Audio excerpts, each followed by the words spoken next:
Hello and welcome to the Gooner Talk. Back again with you guys for another show, for another episode of our Tactical Breakdown podcast show, in which myself and my good friend Drew Wood, often the help of a fantastic guest, break down the latest Arsenal news in a tactical way, looking at matches and transfers. And today we've got a very special show covering Gabriel and Auoar.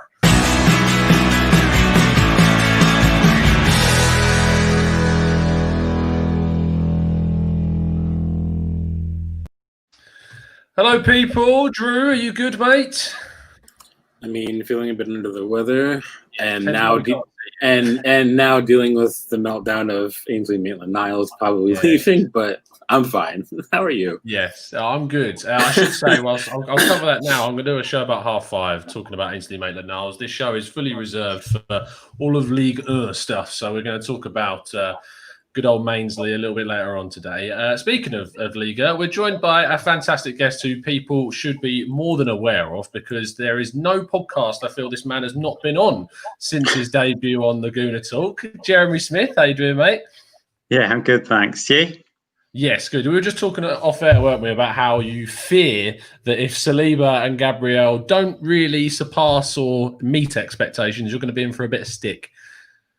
Yeah, I mean, every time any player goes from one league to another, there's always a little bit of a risk. And I think probably we're all sort of guilty of forgetting that these are also human beings, and there's a lot of adjustment off the pitch to get used to, and we all go from job to job, and sometimes you get on with your colleagues and employers, sometimes you don't. So there's lots of factors. Basically, I'm getting my excuses out there early. 100%. That's what I do every single time. As soon as Ceballos came in, I was like, it'll take him time. And the first 6 months were horrific, and I got plenty of people tweeting me, but he came good in the end. So who knows in terms of these two? But we are obviously going to talk about them. And Gabriel, it seems, I mean, today I've seen some amazing tweets from Arsenal fans tracking his movements across the country in terms of flights, in terms of catching him on speed cameras. It's quite insane, the commitment some of these Arsenal fans have. We actually spoke to you 5 months ago. You did a tactical breakdown show talking about Gabriel when he was first linked.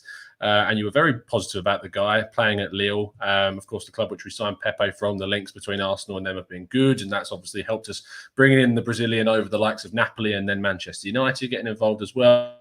But just sort of brass tacks, how good is this guy and what can Arsenal fans kind of expect from him? I think like a lot of players, he hasn't got a huge amount of top experience. It's probably about 50 odd games. So for any player that's got that few matches under their belt, I suppose there's still an element of saying it could go either way. But everything that he's shown so far has been, I think, positive. He arrived in France very young, completely under the radar, was loaned out a couple of times. To be honest, quite unimpressive spells. One for Troyes in France, the other one in Zagreb.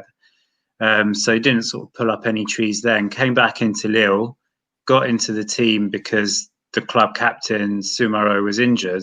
And he's pretty much been in the team ever since. Soumaoro's more or less, although the club captain, been forced first out of the team and now out of the club. Forced out, I mean, that's a bit strong. But, because he didn't get his place back. And everything Gabriel's has done has been good. Helped them to obviously Champions League qualifying last season. The team, I still think, it was a poor Champions League showing, but I think their performances were better than their points tally suggested, and he was as much a part of that as anyone else.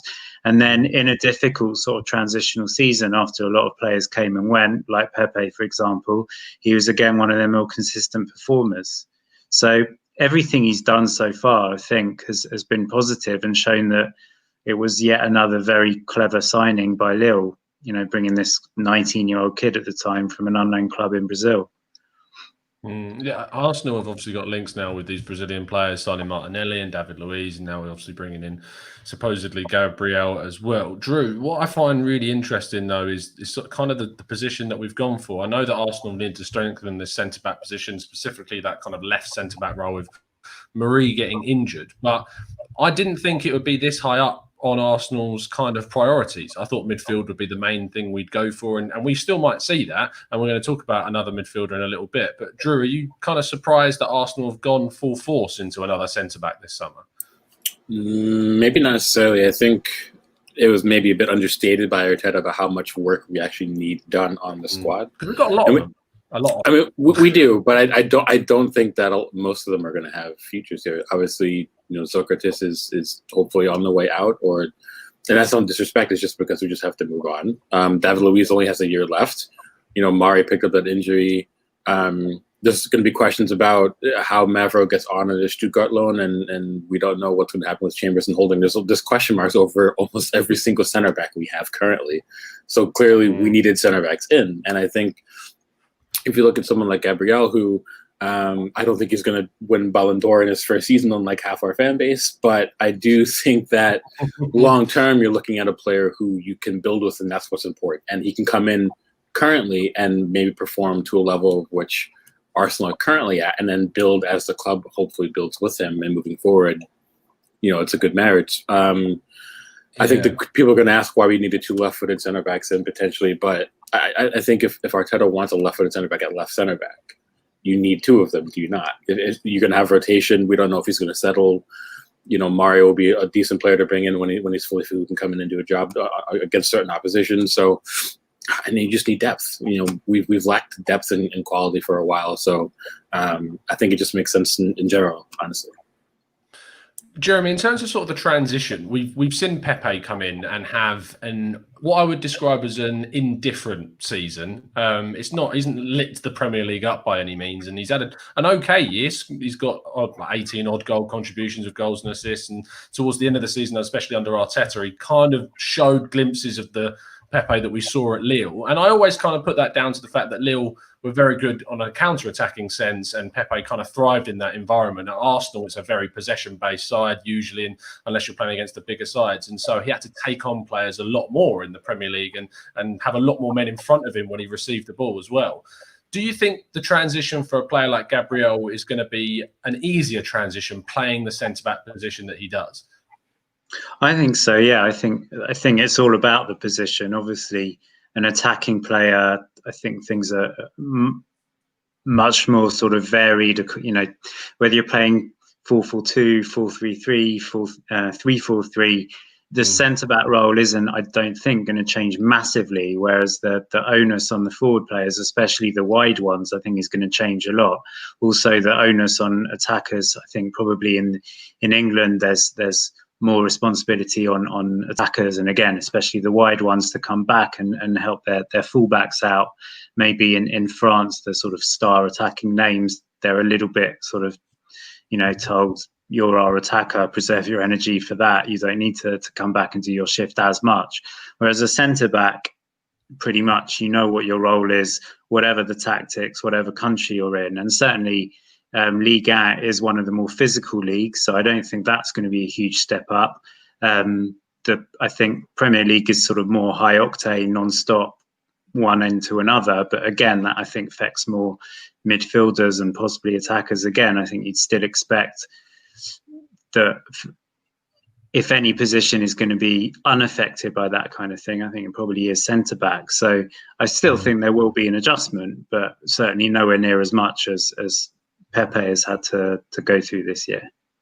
Yeah, and Drew, you kind of brought up the Marie situation, and I should say that Arsenal just posted on their official website confirming that Cedric and Marie, which I don't know why this has been posted, because I thought this was done, but the Arsenal website have just put out saying that both Marie and Cedric have signed permanent deals, but I was sure that was done ages ago.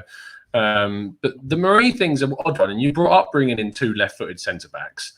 Do you think that Arteta may stick with this sort of 3 at the back situation for a little longer? And obviously playing through it, weirdly, you don't really see teams playing in a back four with 2 left footers. You see 2 right footers quite a lot, but 2 left footers is a bit rare. But playing in a back 3, the 2 left-sided, the central centre-back and the left-sided centre-back can play as both left-footed players with a right-footed centre-back on the right-hand side. Do you think maybe Arteta sees that back 3 as still a strong option for him next season, and possibly Marie and Gabriel playing together?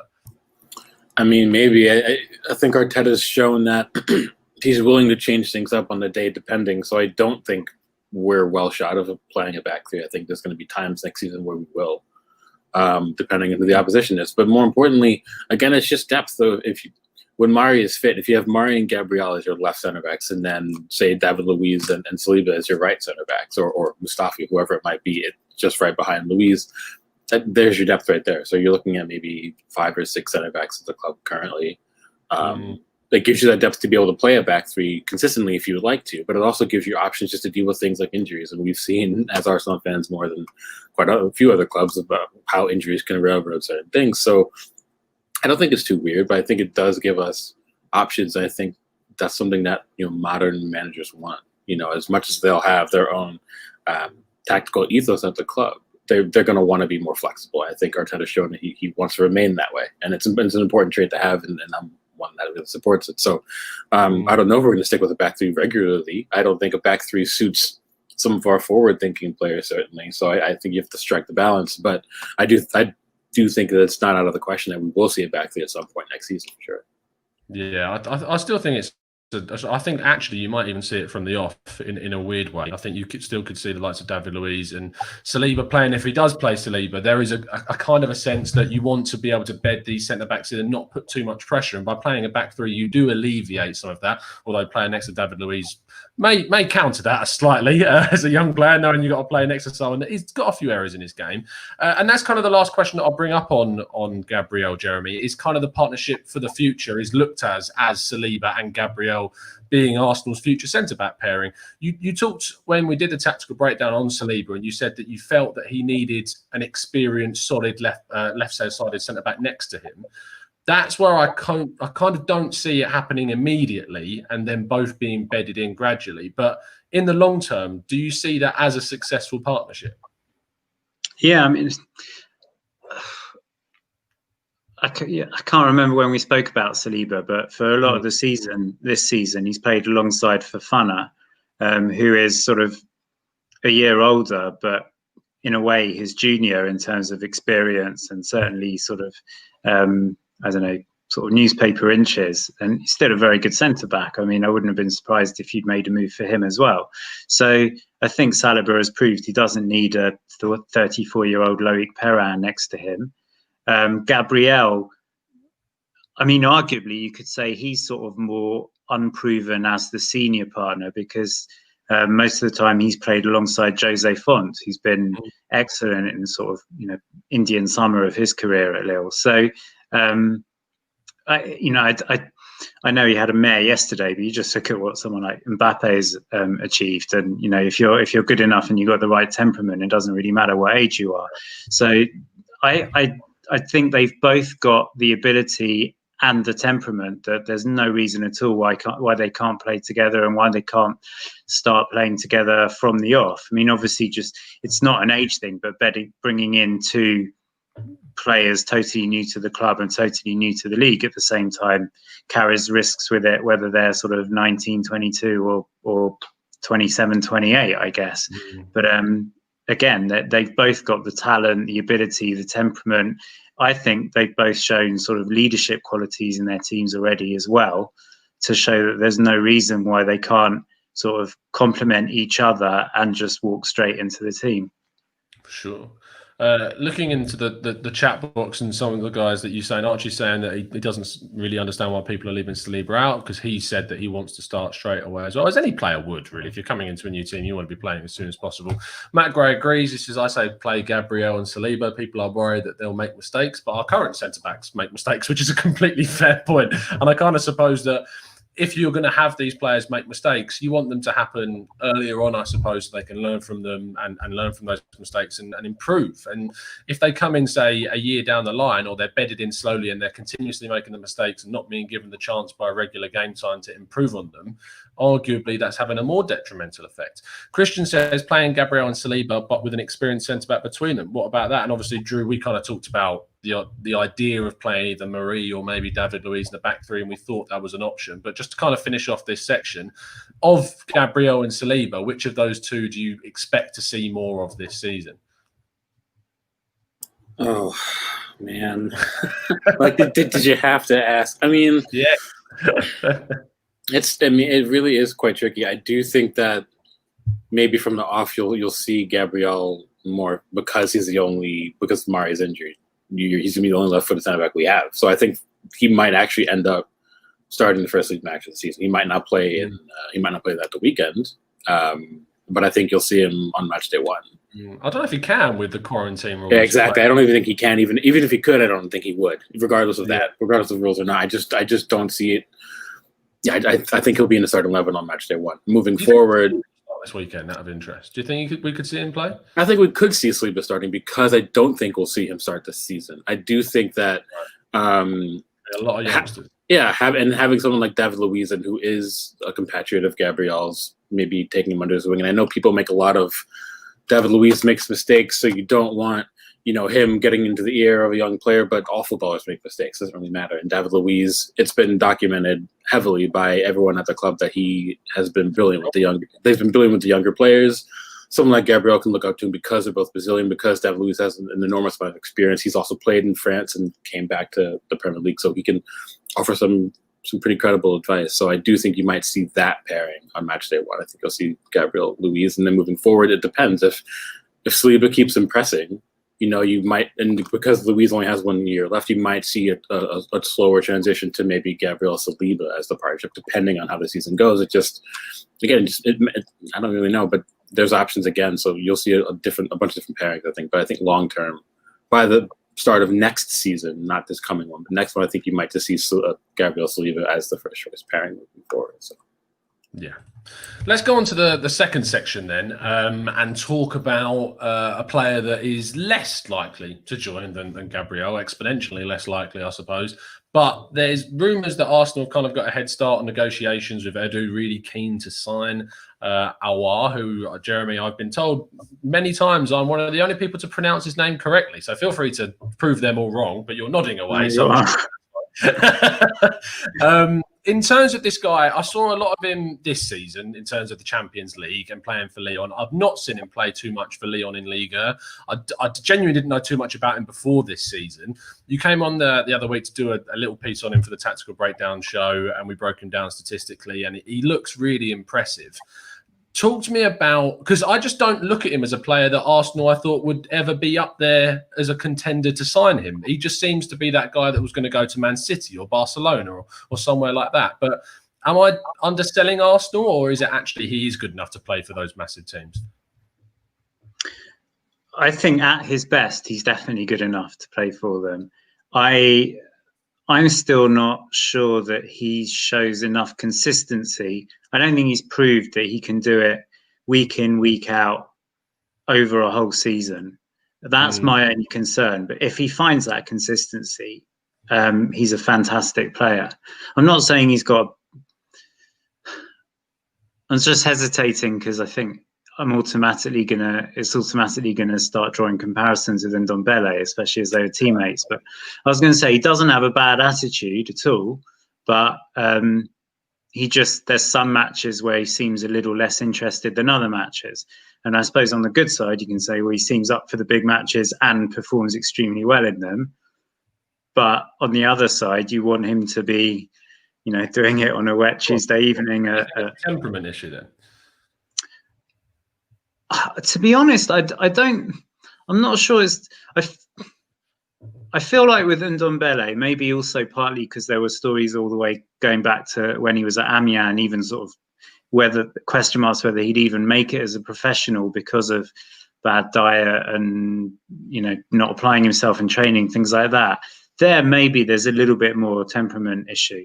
With Auoar, I genuinely think it's possible that although he's not a 17, 18-year-old completely new to the game, I think maybe he is still learning, he's still adjusting, he doesn't have the physicality of Ndombele, which in some ways is good because maybe he's got, a few too many Big Macs doesn't affect him as much. But at the same time, he's the kind of player that maybe gets knocked about a little more as well. He took over the mantle from sort of, Benzema to Lacazette to Fekir to Auoar. He was the next sort of really big homegrown star that the whole Lyon fans were sort of willing to succeed and carry their team forward, which is a lot of responsibility to take on. And at times he's been able to, and other times I think he's shied away a little bit from it. I think all it takes is as a manager to get the best out of him week in, week out. And I think Arteta, as much as anyone, should be able to do that, partly because I think we've already seen that he's a very good man manager, and partly because actually I see a lot of comparisons between them in their games. Problem is that you could probably say all of that about Guardiola as well, and Guardiola's probably got a couple more dollars or euros to throw at Lyon than Arsenal have. But if Auoar, and I don't think he necessarily has any sort of self-doubt, and the City rumours have been going on for so long, I think there must be a little bit of something there. But if he felt that he doesn't want to go straight to City, sort of with all respect to Arsenal, he might see that as sort of a natural step in between the two, again with the sort of cocoon, maybe, if for want of a better word, of the French players that are already there who can help him adjust to London and the new culture, the new league, all of that, and possibly just slightly less pressure week in, week out than you might get at City, where Arsenal definitely should be challenging for Champions League, but I'm not sure they should be challenging yet for the title, whereas City should be winning every single match, no questions asked. Drew, my question towards you about the Auoar thing is kind of a financial one, which I apologise for in advance. I look at this as a really strange link, because we know that Arsenal are desperate to sign Thomas Partey. We know that Arsenal are very keen on bringing Ceballos back next season. And you look at the outlay that would take to bring those two in. Ceballos is there's a chance we could see a loan with an obligation to buy next season, but if not, you're looking at a fee just around probably 30 million quid. Partey isn't going for any less than his 50 million euro buyout clause. And then the fee that's surrounding Auoar is, again, in the 50 million euro to 60 million euro range, which is a lot of money. And we talked to Giant Guna at the start of the transfer, before even the start of the transfer window, and he was telling us about how Arsenal's finances are heavily restricted. So are you surprised to see, because as far as I'm aware, that there is credible interest from Arsenal in Auoar, and not just credible interest in the sense that if we don't get Partey, we go for Auoar. It's interest in the sense that we would happily go for all three of the midfielders I just mentioned. And does that surprise you with Arsenal's financial restrictions? Maybe just from the terms of the financial restrictions, but I think what it might also show is that the club is confident that it's going to be able to clear house to be able to afford it. I don't think we'd be going in from these positions of confidence with making confident calls to someone like Auoar without knowing that we could afford it for base value, but also that we're going to be able to clean out a couple of players. I don't want to call them deadwood, because someone like Ainsley Maitland-Niles isn't deadwood, but we need, exactly, players that don't really have a nailed down role on Arteta's team moving forward. I think are players you're going to see moved on. Again, we have 6,000 center backs, so I think if you move on a couple of those, you automatically get some extra funding. El Nene is still technically on the club's books, so I can't imagine he would be at the club next year, so you'd imagine he's going to be sold. And sometimes, you do have to wonder if Lacazette is actually going to go. And I think if Lacazette goes, then you kind of have your answer about where that money might be reinvested. And I don't think that we need more wingers or strikers. It's the spine that we really need figured out. And I think that's the nature of our struggles for a decade. And that's me maybe being a bit conservative, but I'm not necessarily surprised. It's just I would be surprised if we sold no one and spent all this money, and all of a sudden we could say, well, where'd all this money come from? Yeah, I know the fan base would be happy with that for base value, but in a weird way I wouldn't be, because it'd make me question. Correct. Thing. Yeah. Right, and that's why I would have to sort of maybe have a moment of pause, but. As long as we sell halfway decently and reinvest it correctly, that's the key. People are saying, well, the Maitland-Niles fee is low, but it can be a little bit low. But if you take that money and parlay some of that money into a deal for someone like Partey or Auoar or re-signing Ceballos, then you have to say we've come out on top, and that's kind of really all that matters. Yeah, I agree with you. It's just I don't want to see Arsenal overspend. It's great, and sometimes I think, as you say, that fans can be a bit blinkered in how they look at Arsenal's transfer business and think, oh, great, we're getting all these amazing players. But if Arsenal don't balance the books, it can have a detrimental effect in the long term about future transfer windows. And if I get that the club want to get back there as quickly as possible, like Vinay said, but if you do it too hastily and you go all in on one season and it doesn't go right, it can leave you in a little bit of a really tricky situation. So I do want to see Arsenal spend and maintain their financial security at the same time, which is obviously a big ask, but that's what these guys are paid massive fees to do. Jeremy, kind of closing it out, I suppose the thing about Auoar and the financial kind of way that we could work is by seeing Matteo Guendouzi head in the opposite direction. And that's something that's been touted around by a fair few people. And I've always kind of, and I'm not trying to scupper any chance of a deal, but I've seen myself end up tweeting. A lot of people I know very well tweeting, they're more than welcome to have him, effectively, as the tagline around Guendouzi, which if the club see that line, it may scupper our chances of moving him on. But do you see that as a viable option for Lyon to bring in someone like Guendouzi? Because we talked about Auoar's temperament, but Guendouzi's is just for me on a different level. That's the thing. I mean, like I said, Auoar doesn't have any kind of bad attitude. It's just some matches he sort of flits in and out of. Whereas Guendouzi, I mean, it all sort of came to a head with that Brighton match. So that happened to be one I was paying a lot of attention to. But I think, no smoke without fire. There's clearly issues there. The fact that despite him, I think, playing well whenever I've seen him anyway for Arsenal, clearly they want rid. Arteta certainly doesn't seem to put up with people with bad attitudes. And the fact that there's doesn't seem to be that much interest, no one particularly coming in for him, suggests that there's issues there. So, the original Arsenal Auoar rumours were that Arsenal offered Guendouzi in cash and Lyon didn't even bother coming back to them, which probably says something about what they think about Guendouzi. I'm sure you've seen during the Champions League coverage that in Kakare, they've already got probably the next, the guy that's going to be the next off that conveyor belt that I mentioned. They've got Guimaraes, who's bedding in very well. They've got a couple of other Brazilian midfielders. It could still go either way.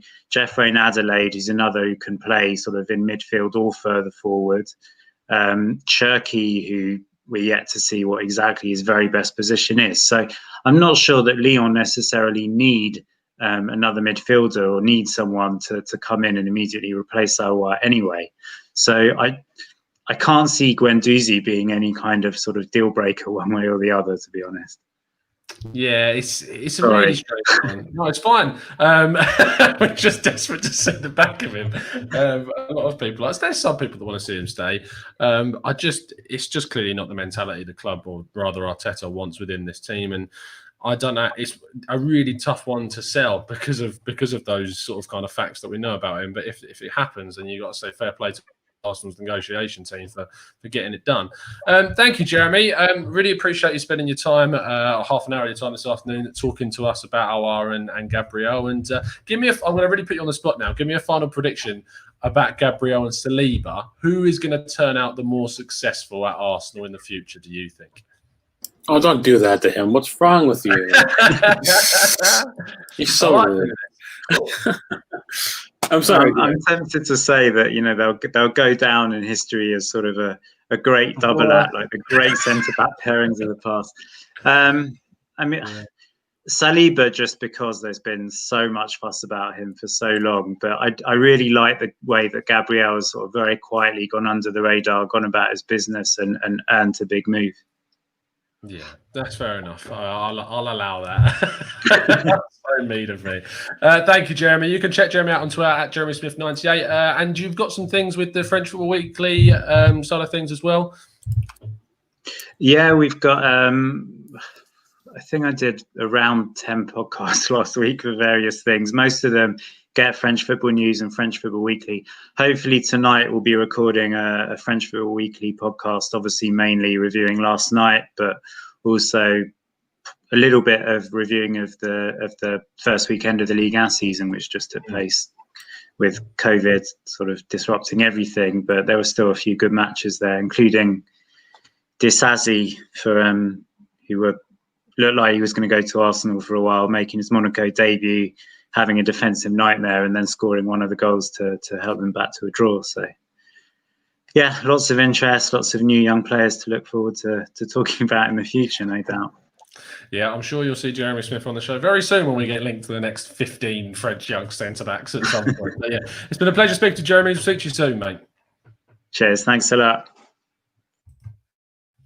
So, Drew, a lot of food for thought there, it's fair to say, regarding both Gabriel and Auoar. I kind of want to stick with you about the financial side of things briefly and then go into, of course, our user questions. Thank you ever so much, everyone that's been patiently sitting in our live chat. I know that the first half of these shows usually are very more focused on asking the guest questions, and this second part with just me and Drew is a lot more focused on talking to you guys in the chat box. So if you've got any questions, get them ready using that capital Q so they can stand out in the chat, and me and Drew will give it our best shot at answering them. But Drew, in terms of sort of the financial aspects of Arsenal, I liked the point you brought up about the need to sell to also buy, and that if you see Arsenal spend a lot of money and not recoup much, I saw an amazing stat the other day about how much we've spent on centre-backs being in the 120 million plus, and we've recovered about 30 million of that so far.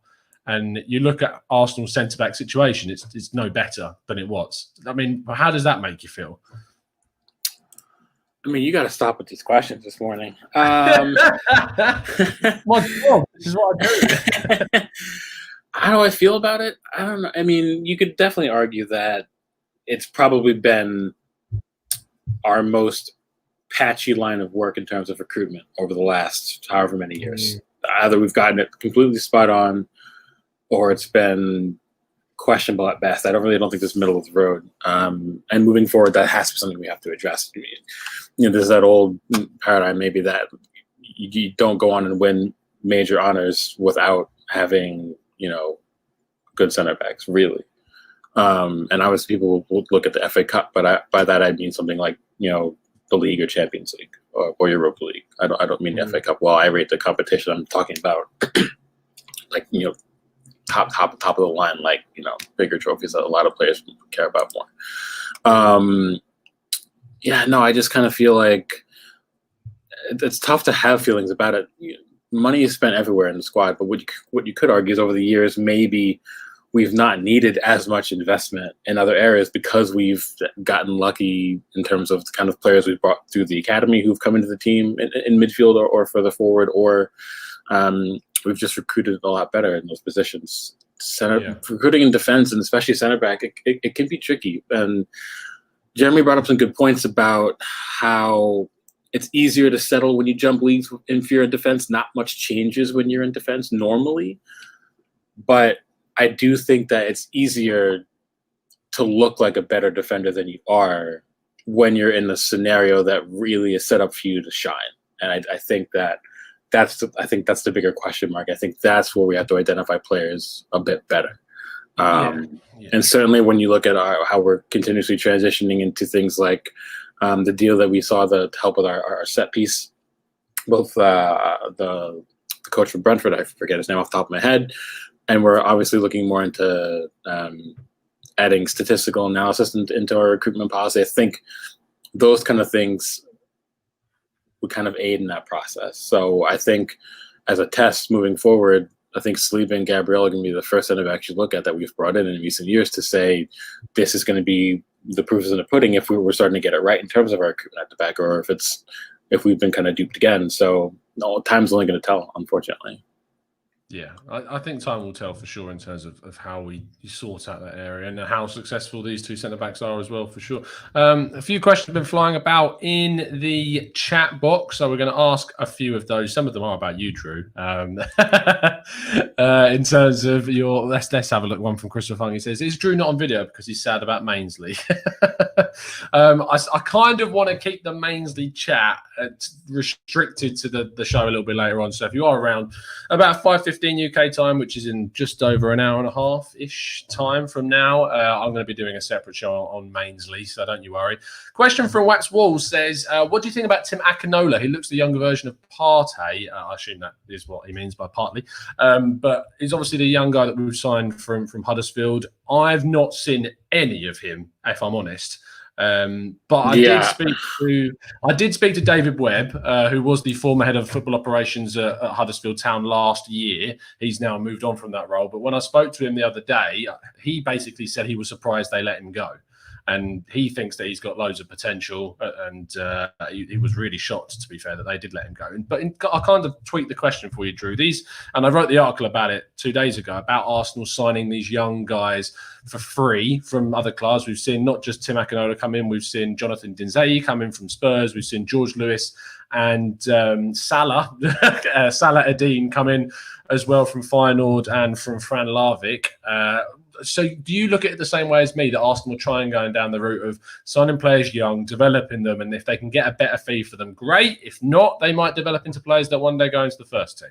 I mean, yeah, simple as that. And that's a very more continental thing to do that most English clubs struggle with overall. We won't be able to do soon. Right. Yep. So you may as well, I don't want to say it this way, but necessarily, but you may as well get them in now. And but I think it also has to do with the fact that we've already had that comprehensive look into the youth sector, and I guess it's been deemed that it's not been suitable overall. I think you could maybe make that argument that a lot of these players are being brought in to potentially address that. That's kind of really it, really. I just kind of feel like the club's got to look at every possible avenue to have any sort of transfer revenue stream. And people have to understand that the vast majority of players that clubs bring through in their youth academy are seen as players that they will sell on later, either straight from the academy or as players that can make the first team grade but don't have a long-term future at the club. It's like that everywhere, even at the biggest clubs. You know, you don't have a ton of young players coming through Bayern's academy, for example, even though they have a lot of very young players in their academy. Dortmund, same thing. You know, most of those players aren't going to be rocking up for the club, you know, in Bavaria for 12 years. You know, most of them are going to be sold on either straight from the academy to another first team experience directly, or they're going to break into the first team for a year and then get that experience and then leave. You know, Ajax do that. Most Dutch clubs do that. So, yeah, I just think that it's something that's going to help us long term moving forward. And again, if we have a bunch of players in the system who maybe have that potential, we're all more the better suited for that. So, yeah. Yeah, I agree. Fly KJ says, was Cedric Suarez signed to a 4-year deal so we could cash him in 6 to 12 months' time? I mean, no, I kind of responded to that in chat just quickly, but I don't think we're going to give him a 4-year deal just to move him on within a season. I think if you look at our current options, obviously you have, you know, Ainsley Maitland-Niles leaving. So there's the argument that, you know, we had our first right back at the club all along. And there's a lot of the discussion in the chat, which obviously I appreciate, but I think people are overstating how good Osei Tutu is currently. It's not that he doesn't have potential, but I think he's 2 years away from the first team at minimum. He needs another loan this coming season. I think his spell at Bochum is, it was decent what you wanted to see, but how he performed, you know, in the German second tier isn't going to be how you measure if he's going to be ready to perform for Arsenal. I think you need to look at getting him a loan in country this season. If you can't get him to a Premier League club, get him in the Championship 100%, see how he does, and take it one step at a time. And I don't think Cedric will see out his 4 years here, but I don't think he's going to be here for 6 months. I think you'll get 2 years out of him. He'll hit 30, and then you reassess Osei Tutu, and if he's ready, then you can move Cedric on, and Osei Tutu would just fill his squad place. And then by that point, you could say maybe in another couple of years he might be able to challenge for Bayern. If Bayern's even at the club, we don't know. So I think people just need to not rush our young players in so much. I know that a lot of them have promised, but it doesn't mean that they're ready just yet. It means they might be ready later on, which is what you want to hope for. Half South African says, Tom, who out of your centre-backs do you think will sell this window? I personally think you're going to see Socrates leave. I think there's a big chance you can see Chambers move on. There's even a chance, probably the least likely, but a chance we'll see Rob Holding leave as well. There's interest from him, credible interest from him from Leeds this season. So he could be off, Chambers could be off. And that's quite a lot of, when you think about it, English players moving on. And I suppose they're kind of being refreshed with some of the younger guys, Emil Smith-Rowe returning, and Nketiah and Willock and Nelson being there, and maybe the young guys coming through now like Dinzei and Akinola as well. I believe both are English, if I'm not mistaken. So I don't know how many we'll see go, honestly. I think there's chances you'll see at least 3, maybe 4 go. But I think we'll struggle to get rid of the amount that we need to really get rid of, especially with Saliba and Gabriel joining up with the squad this season. So yeah, it's a really, really interesting one to see how the sales department deal with this situation next season. Jasmeet Singh says, Drew, my bro, would you be happy with a midfield three of Partey, Ceballos and Auoar? Do you think it makes for a balanced midfield? I think the question with that, I mean, you have a lot of technical craft with Auoar and Ceballos, and both of them can drive play forward. Auoar can sit a little bit deeper as well. I think the question there would be how we envisage Partey's role at the club. There's going to be that debate. We've had this debate, not necessarily a debate, we've had this discussion on the show quite a few times of if you'd be an out-and-out DM, if you'd be box-to-box. I think that would be the question. I think people are still going to be annoyed about the fact that Granit Xhaka has a massive role to play in that midfield, and he's likely going to be a first-choice option moving forward under Arteta. I think Arteta quite likes him. I don't think they're going to be shot of him at all. I think we kind of just have to get used to that if you like him or not. If we'd had that midfield, I would say that midfield would work. Certainly in most of the matches where we should be the team controlling proceedings, I think maybe against bigger sides, we might struggle a little bit with shape. I think Partey is that kind of player who he's defensive minded in a lot of aspects of his game, but you almost want him to go out hunting for the ball. You don't want him just sitting deep and trying to connect defense to midfield. I think he wouldn't be served as well as he could be in that role as another one potentially for the club. So I'd be happy with it overall, but I still think we'd have one or two weaknesses that we still didn't address. Yeah, for sure. I just want to check something in the chat. Someone said about Akinola being Nigerian. If he is, then that's my error. On Transfer Market, it does say citizenship is England and Nigeria. So I can't find any information about where he was born, but yeah, it seems that he can represent both of them. He's not played for any youth teams of either system, according to Transfermarkt either. So until then, I suppose it's still, until something's confirmed, it's up for debate in that sense. But yeah, I'm really excited to see what these young guys do. Genuinely, I can't wait to see if the ones that can make it through into the first team's the one that ultimately get moved on, and when they do get moved on, I'm interested to see what kind of fee can be fetched for these players. So that's definitely something I'm excited to look forward to in the future. There's a question about Bergkamp in the chat, which I wanted to ask Drew, because I know you love your Dutch stuff. Christopher says, thoughts on Bergkamp and Georgeson additions to Arteta's coaching staff? I mean, we'd have a member of the coaching staff that can't fly. But what do you think about Bergkamp being possibly introduced into our side? It's tricky because he had kind of a mixed bag experience at Ajax. Under De Boer, he was one of the main assistant. He was one of the main assistants under De Boer when De Boer won a ton of trophies with them, and he did quite well in that role. But under Peter Bosch, he was removed from the touchline, and he was more seen as like a training day coach. And then for match days, he wasn't on the touchline for Ajax. And then under Kaiser, that's kind of when it all went awry. Jokes about German World War I history, but yes.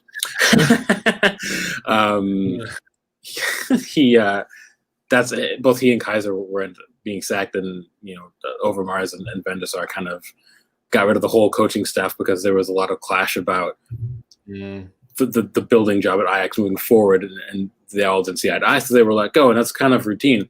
I think if you're limiting Bergkamp to a role of where he's just a coach at the club, where he's able to impart his technical prowess as a player onto the younger players in particular, I think I'd be quite happy with it. I don't think he's really made to be an assistant coach at a higher level. I think he's made to be a coach. I think, just because someone was a brilliant player doesn't mean they have a future in the higher rungs of the coaching ladder. I think as a coach, he'd be brilliant. But I don't think we should give him a pathway, from what I've seen, to being one of the main heads under Arteta. I don't think he would get it. I think Arteta has his own idea of what he wants for that. I think he would just be a coach to really nail down the notion that at Arsenal we want technical supremacy once again. I think that would be more of what it would be. I think that it's a strong argument to be really careful about the types of people that are brought in. Some people were saying in the chat they couldn't see Bergkamp under Arteta, considering both of their experience, and it could be a conflict of interest for both of them. I mean, we've seen Freddie Ljungberg leave to, of course, try and pursue more managerial and head coach style positions at clubs, and I think it's important to make sure whoever is brought in has a real sort of still a connection with the club. I think that's really important, but ultimately, the ones that will work most malleably with Arteta in the future is one of the really key things. Let's go for a couple more before we wrap up. Mitchell says, kind of relating to today's show in more of a direct detail, do you think Saliba and Gabriel would be a catastrophic pair for the upcoming season, considering their experience? Honestly, I think, and I kind of give the same reaction to Drew gives me when I ask him kind of these hypothetical questions, is that genuinely we don't really know. Because sometimes players can come in with very little experience. I mean, you look at how Martinelli dealt with given first team football. He did amazingly, and same with Bukayo Saka. So sometimes these young guys can come in and absolutely smash it. And sometimes they can really kind of shy away from it. We've seen that Nelson has struggled and Nketiah in a way has struggled. Joe Willock, I feel, has as well. So it is really down to how they perform. As a partnership, I think it's risky, because you've got two players that, one, haven't played together, two, haven't played in this league before, and three, have just joined and need that transition phase and to come straight in with the inexperience that they have at this sort of level of football. Although I know that Gabriel was playing the Champions League against Chelsea, etc., but still, I just think that it would be quite risky. Are you kind of in the same mindset as me? Would you be playing the likes of David Luiz to the start off with and then bed them in? Yeah, I don't think you can just start with them, both of them on match day one. I think you need one of them has to be maybe brought on a little bit more slowly. I think if you throw both of them to the Wolves, you can always make the argument that, they'll learn on the job, but that's not how you handle young players. Honestly, I think both of them have bright futures. I don't think both of them are at the level yet where they can come in and be defensive saviors off the bat. I don't think they're at that level yet. I do think you need an experienced head. I'm also going to have a question about who the first choice goalkeeper is going to be on match day one, because I think, and no one's really talking about this, but Martinez for me is a bit better at marshalling his back four than Bernd Leno is. And if you have Bernd Leno as the first choice as a shot stopper, that's great. But is he going to be able to communicate well with younger center backs and kind of really bring them on in that regard? And what kind of mistakes might you be opening yourself up to if Leno isn't going to improve in one of the only areas he actually needs improvement in? So that's going to be another tricky one. And not a lot of people are talking about that. For me, I think that's going to be an important question that needs to be answered. But no, for me, you can't go with both of them on match day when you need a more experienced center back next to them. I do think we're going to see Gabriel Luiz. I think Saliba will be brought. I certainly think Saliba will start in every Europa League match for sure. I think he'll get like FA Cup if he comes on well, and if Luiz regresses in a massive way this coming season. I think if Saliba grows into things, I think you'll see him increasingly over the season, and by maybe the end of the season, he might be starting regularly as well. But it all depends. It does depend, for sure. There was an interesting question to kind of finish things off at the chat from Avon. Quick question for Tom. Valencia are having a bit of a fire sale at the moment, which is gutting for me because I like Valencia. They're not my Spanish team by any means. My Spanish team, Espanyol, got relegated. So you know how things are right now. But are there any players kind of worth having a look at? Of course, there's quite a few players that people will be aware of. Left-back situation now for us is fairly sorted. Otherwise, I would have said go get Jose Gaya because I think he's still really good left back for them, and he's 25 now, to be fair, but there's still a lot about him that I like and that he can do. The Kondogbia stuff for me, I think the hype's done in that regard. I think it's over. I wouldn't be going in and saying that Kondogbia is any part the player that Thomas Partey is, so I wouldn't be going near him. Carlos Soler is always going to be one that's looked at as a player that could really do something as a 23-year-old. He's still got a lot of football ahead of him, but there's still, for me, a question about his best position. Is it sort of a right midfield in a 4-4-2? Is it a centre midfield? Is it as a number 10? Still kind of up in the air. A player that I like a lot is Gonçalo Guedes, the Portuguese winger. He's done fairly well since going back there, but he's not kind of lit the world alight. And maybe I think he kind of needs to move to a different club to get back to the form that he had when he was on loan from PSG. And I think there's a player there. I would have said a few years ago, get someone like Daniel Vass as a really experienced midfielder that can play multiple positions, kind of like Ainsley Maitland-Niles. But other than that, the areas of the pitch that I'm looking at are players that kind of went there with a lot of potential, like Gonzalo Guedes, like Maxi Gomez as well, the Uruguayan forward, joined from Celta Vigo. I think, Drew, when we were running outside of the boot, I wrote an article about Maxi Gomez, about being kind of this next up-and-coming guy at Celta Vigo. Yeah, you did. Take over. He was going to take over from Suarez and from Cavani, but he kind of, since moving to Valencia, hasn't really kicked on, which is a bit of a shame. But I still think there's a lot of potential in him. He's kind of a physical bruiser of a striker, and if he could kind of turn things around, he could be someone to look at in the future, but not right now. But so, yeah, kind of to answer your question, Avon, I think anyone you now get that's still there is a risk. Kondogbia is a risk. Soler is a risk in the sense that it would cost quite a lot of money and you don't really know what you're going to get from him. Centre-back wise, let me just click on their squads.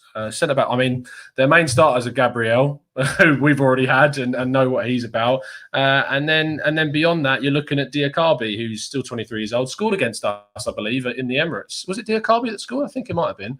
I think he put them 1-0 up. Yes, he did. And he's a 23-year-old French player, and he's okay. He's nothing that I would shout and scream about at the moment. But yeah, I'm pretty happy with the players that are there.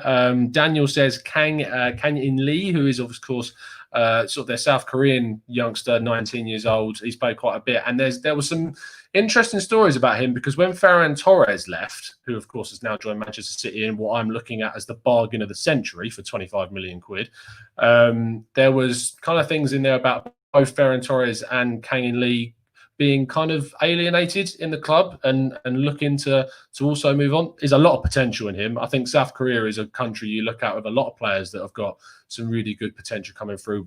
Obviously, looking at the likes of Heung-min Son, who is annoyingly for both me and Drew at Tottenham Hotspur. But yeah, I think there's a lot of potential coming from that country. You look at like Hwang Hee-chan, who's now moved into the Bundesliga as well from Red Bull Salzburg. I thought we could have gone and got him personally as someone from Salzburg as well. So there's a lot of potential in players from that country. And I think that in terms of Valencia, whoever you get from them, it's going to be a big risk. Is there anything you'd like to add to that, Drew, before we wrap things up? Yeah. No, that's very sensible. That's going to round off today's show. Thank you, Drew. Always ever present and insightful as usual. Yeah, thanks for having me as always. Good stuff. There'll be a show, as I said, another show. You get 2 helpings of TGT today, about 5:15 UK time, about the Ainsley Maitland-Niles news. Mainsley might be off. What a sad time to be a TGT listener when Mainsley is the guy that we're going to lose. And I know our good friend Tom Rosenhammer over from the States, who has Mainsley on the back of his shirt because of the story that we have. I might have to end up telling that story on the show. We'll have to see the reason why he is called Mainsley for whatever reason. But yeah, it's going to be an absolute tragedy, I feel, to lose him. But I'll go into that in a little bit more detail a little bit later on this afternoon. So, the pleasure speaking to you. Make sure you go give Jeremy Smith a follow on Twitter at JeremySmith98. Make sure you give Drew one as well at FM Lera, and you can follow us on Twitter at the Good Talk TV. So yeah, pleasure speaking to you as always, and we'll see you again very soon. And as always, up the Arsenal.